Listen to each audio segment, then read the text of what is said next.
Spiral qo'yilgandan keyin qon ketib qolish holatlari ko'proq, ya'ni bachadon ichida yoki qindagi yallig'lanish, shamollashlarga bog'liq bo'lishi mumkin. Ikkinchi sabablari bular spiraldan tashqari barcha bir gormonal o'zgarishlar bo'lishi mumkin va mana shu spiral qo'yilgani bilan tasodif bo'lishi mumkin. Uchinchidan, agar spiral noto'g'ri tanlangan bo'lsa, biz bilamiz spiral turlari ko'p. Agar spiralda aynan turi noto'g'ri tanlangan bo'lsa, adenomiozi, polipi bor ayollarda mana shunday spiraldan keyin qon ketishlar kuzatilishi mumkin. 1% ayollar ham bor. Har qanaqa spiral qo'yilsa ham qon ketadi.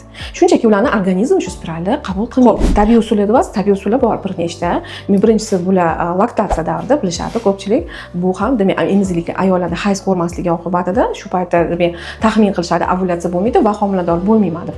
Bu usul bor, lekin bu usul 6 oygacha ishlaydi va albattaki yaxshi emizadigan ayollar.